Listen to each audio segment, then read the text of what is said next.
Welcome back to Our Issues Milwaukee. I'm your host, Andrea Williams. Hunger Task Force is Milwaukee's free and local food bank and Wisconsin's anti-hunger leader. They provide healthy and nutritious food to individuals in our community absolutely free of charge. And Sherrie Tussler is the executive director over at Hunger Task Force, and I'm happy to have her here today. Hi, Sherrie. Hi, how are you? Always good to see you. I'm doing well. And Hunger Task Force has been around since 1974. You've been with the organization for over 20 years. If we were to just kind of look back, what would you say has changed over that period of time? We've improved the quality of food that has gone out to the food pantry network. We have improved the capacity of the existing food pantries to serve people. Talk to them about their household size, their diet, their religion, their culture, the things that impact what they eat. We have adopted My Plate, which means that people are getting healthy foods rather than bags of ramen noodles and highly processed stuff. And we now move 10 million pounds of food in Milwaukee. When I started, it was about 1.5 million. Wow, that is amazing, and it's awesome to be able to see progress and really know that you're continuing to help families that live right here in our community. Absolutely. So with that said, this of course is the time of year where we all have the opportunity to come together and help make a difference. So one of your signature programs is kicking off real soon. Tell us about it. We're gonna Stamp Out Hunger. Yep. Saturday, May 12th. People should be receiving a postcard and a reminder bag, but it is Saturday morning, May 12th. You should go through your kitchen, find some healthy foods that you would serve to kids and friends and family, and put them in a bag and put them out for your letter carrier to pick up. Okay. During that day, we're going to raise somewhere between 500,000 and 1 million pounds of food if everybody is generous and participates in the program. That's good stuff. And our local mail carriers are going to be providing those bags, and then also they're expecting you to fill them up and then set them back out on Saturday, May 12th.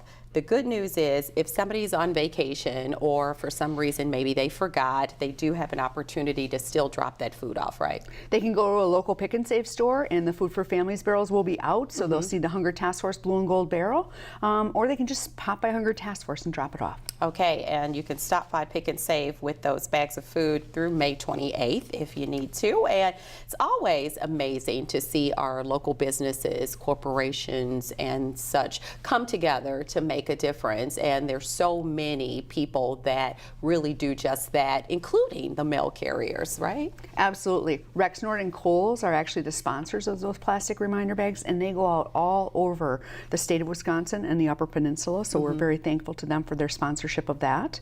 Upcoming, we've got Kohl's making sure that kids are going to get suppers during the summer months. Harley Davidson sponsors our farm. There are a lot of local organizations who do well by the Hunger Task Force, and we're truly appreciative for their support. Yeah, and the farm, being that we're in the growing season, there's a lot going on there, right? The farm is super busy. We got about 30 different varieties of fruit and vegetables that are going in the ground over the month of May and June. Harvest time will happen starting in late July, and food will be coming out to our food pantry networks, again, supporting the health of people here in Milwaukee. Absolutely, and you talked about really being able to provide healthy foods to families. So what are some of the types of foods that you're hoping that people will think about donating? They should think first about children, and then they should donate things like whole grain cereals, peanut butter, any kind of fruit or vegetables that are, the fruit should be in its own juice, the vegetables should be low in sodium. People can donate milk. You can find powdered a box, milk. box of shelf-stable milk. You tell me this every time. Yes, it's near the coffee section in the grocery store. Grab one of those milks and put it in there. Okay, so you gotta look for that. I keep thinking powdered milk. You're like, no, we're past that. People don't like powdered milk, really. Right. And speaking of Pick and Save, we always like to remind the viewers about your Fresh Picks mobile market, which travels all over the city, mainly to areas that are considered food deserts, making sure everyone has access to fresh foods, fruits and vegetables, right? Yep. It's a partnership with Pick and Save. It is a NASCAR trailer, but it's basically a single aisle grocery store.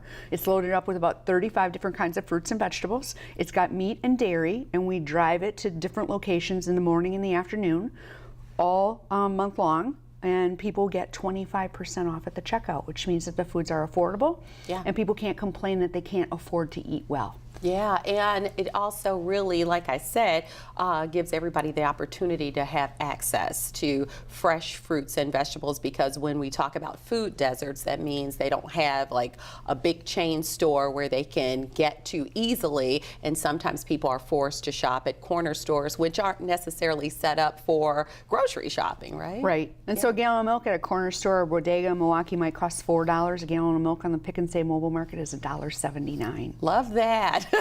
So we tell seniors they can take their elevator to the grocery store. Yes, and the thing is you accept credit cards, Quest cards, as well as debit cards, but there's no cash at the market, so people should keep that in mind. Yep. I think they've got it pretty much figured out, and people actually are really banked as well. And so that's some more good news about the mobile market. I love that. They can go to your website and kind of figure out where the mobile market's going to be and when, right? Right. Just go to hungertaskforce.org and click on the signature programs, and you'll see the mobile market schedule. And you usually have your Hunger Task Force Food Share outreach staff on hand to help those who are eligible apply for Food Share. So that's helpful as well. Yes. Hunger Task Force employs 9 people who help people apply for or keep their food share benefits. Yeah. And so if people have recently been cut off of food share, if they're wondering if they're eligible, we can help them figure that out.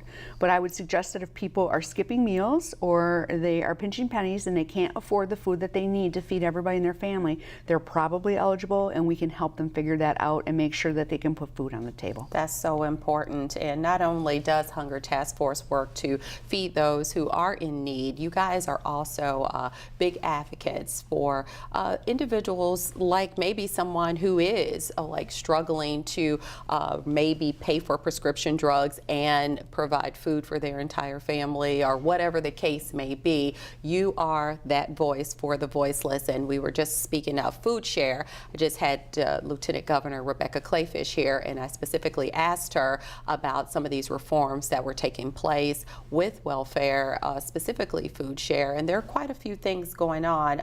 There will be work requirements, raising the amount of time employed people are required to attend worker training from 20 to 30 hours a week.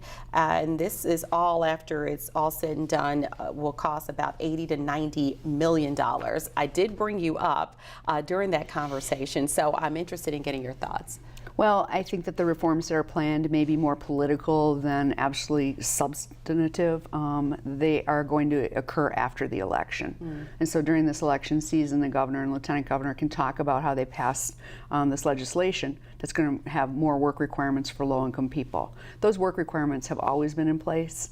Work has always been the requirement for able-bodied adults. They want to expand the work requirement from 20 to 30 hours. They want to maybe put photo IDs on people's Quest cards. They want to drug test the poor. And all those things maybe play well with certain voters, but there are plenty of other voters who I think would find them offensive and expensive. Wow. So with that said, what would you advise for individuals who are really scared of losing their benefits? Read all the notices that you get. If you don't understand them, call the Hunger Task Force and we can help you. Our staff are both at the COGS building and the Southside Robles Center.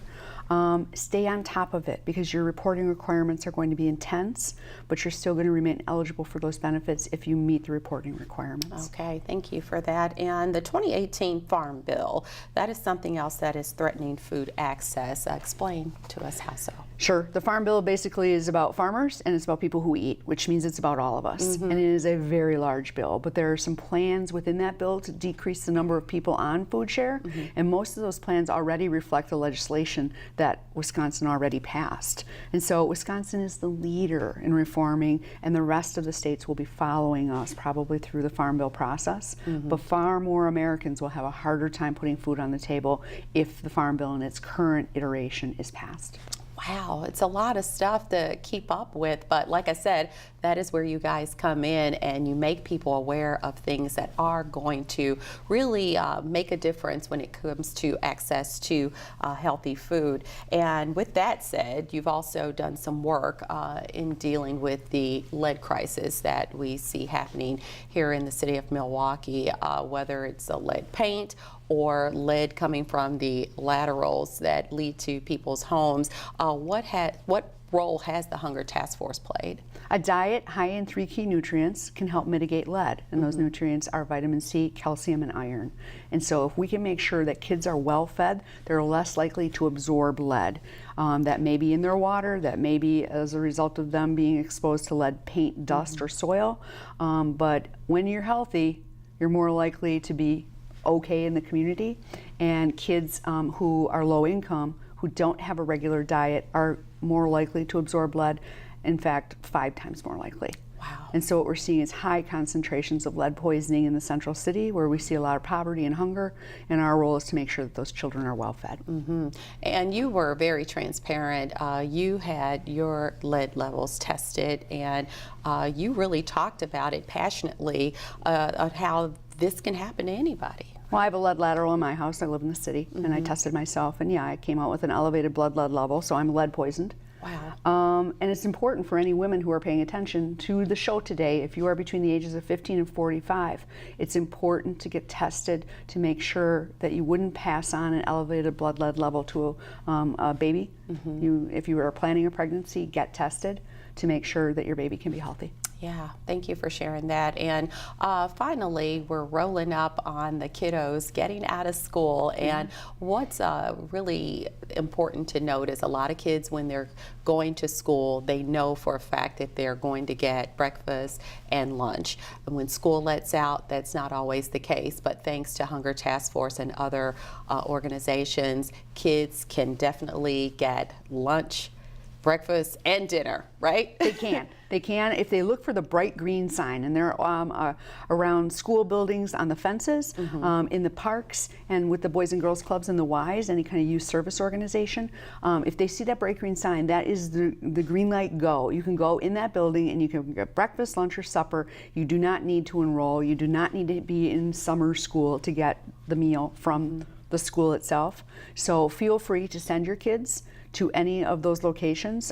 They are listed with 211. Hunger Task Force has a list, but there's more than 170 locations throughout Milwaukee County that are willing and able to feed children. Yes, and I'll reiterate that. Just dial 211 if you have any questions on where some locations are, what time the breakfast, lunch, and dinner is served, and they'll have the answers for you, right? Exactly. Thank you, Sherrie. It's always a pleasure to have you here. Thank you. Sherrie Tussler is the Executive Director of Hunger Task Force. Remember, food will be collected for Stamp Out Hunger on Saturday, May 12th. For more information about anything we've discussed today, you can call 414-777-0483 or visit their website at hungertaskforce.org. That is going to do it for today's show. I'm your host, Andrea Williams. As always, I thank you for watching, and I hope you join us again next week as we take another look at Our Issues Milwaukee. Have a great day.